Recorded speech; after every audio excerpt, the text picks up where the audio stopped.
guys, welcome back to my channel. So இந்த வீடியோல என்ன பார்க்க போறோம்னா என்னோட மோஸ்ட் ஃபேவரட்டான fish fry, homemade fish fry. So நான் எப்பவுமே ரெகுலரா பண்ற ஃபிஷ் ஃப்ரையை தான் நான் இன்னைக்கு ரெசிபியா ஒரு ஆர்டரா ஃப்ளோவா போய்கிட்டு இருக்கல, கூட பேசினா மறந்துட ட்ரை பண்ணிட்டு எப்படி இருக்குதுன்னு சொல்லுங்க. வாங்க வீடியோக்குள்ள போலாம். ஃபிஷ் ஃப்ரை செய்ய ஒரு 1/2 kg மீன். ஸோ உங்களுக்கு என்ன மாதிரி மீன் பிடிக்குமோ அந்த மாதிரி மீன் எடுத்துக்கலாம். எங்களுக்கு வந்துட்டு பாம்ப்ளேட் மீன் ரொம்ப பிடிக்கும்.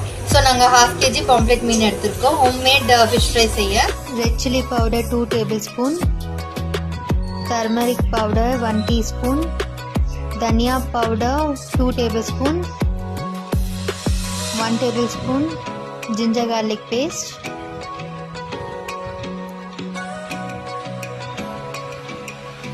half lemon juice, 1 tablespoon oil, salt for the taste. இப்போ இதெல்லாம் சேர்த்து மிக்ஸ் பண்ணிக்கலாம்.